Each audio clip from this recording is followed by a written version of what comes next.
Hey everyone, this is Harish here, and today I'm going to talk about two of the main foldable phones that have been released in the past week by Samsung, and that is the Samsung Galaxy Z Fold 3 and the Samsung Galaxy Z Flip 3. But hold on, I'm actually not going to talk about those physical phones or those foldable phones, but rather I'm going to talk about the display that goes into those smartphones. So in the starting of this year, Samsung announced that they are going to be making foldable displays for other smartphone companies as well. And in a minute, you'll know why this is going to be the most important decision that Samsung has ever made, not just in 2021, but in their entire history. So basically, Samsung is in the third position for making displays. So in the first position comes BOE, and which is a Chinese company, and on the second comes LG, and after that it is Samsung.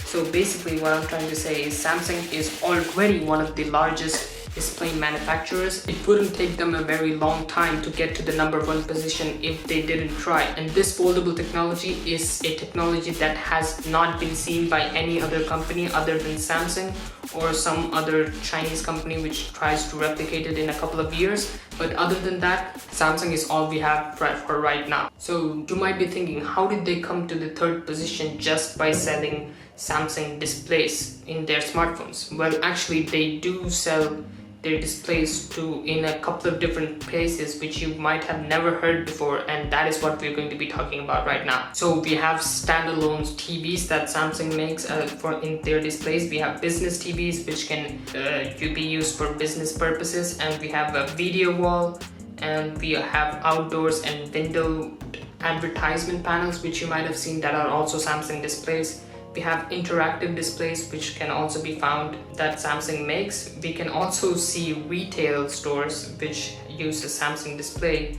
and we can see them in QSR, which you can find in some McDonald's or some other food company. And you can also see them on airports, like those large displays which show ads that are also Samsung made displays. We also have corporate uses, and even in control rooms you can also find Samsung displays pretty easily. You can also find them in sports such as basketball, where they have huge panels where you can see the players playing. So that is also made by Samsung. Like most of the products that you might encounter in real life are probably made by one of the three companies that I mentioned above. So as I said before, Samsung is one of the largest manufacturers for displays, and this happened at the start of 2004, where they had a 40% market share for OLED displays, which is pretty huge considering 2004 standards, where I think not a lot of OLED displays were sold in smartphones, because at that time smartphones did not exist. And as of 2018, they have a 98% market share for AMOLED displays. So that is also freaking huge.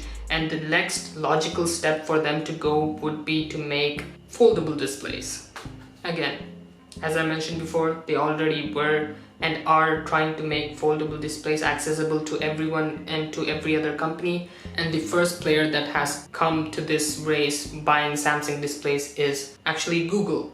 And I don't know if I'm correct or wrong here, but you can correct me in the comment section. But I think even Xiaomi, for their Mi Mix Fold, they also used a Samsung display. So over the years, Samsung's monopoly in China by selling their smartphones has been decreasing year by year, and by 2018 they literally had no market share in China. So the most logical step for them to go towards would be towards the folding market, and in that they have also been quite successful, I would say, because they have been making a good amount of foldable phones by now. And Samsung Galaxy Z Fold 3, they have already 3 generations of foldable smartphones, whereas other companies don't even have a single generation or only have one. That is a really huge deal for Samsung, and because they just are already a monopoly, but they also want to create a monopoly in the folding display manufacturing area. So by selling smartphones, Samsung has already lost a lot of market share in China, and to regain that,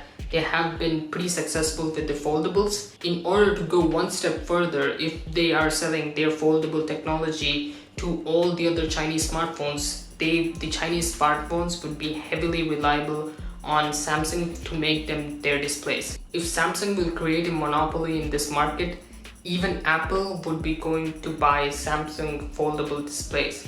Well, they already buy their OLED displays from Samsung, but they have created their old mini LED displays in their new iPads.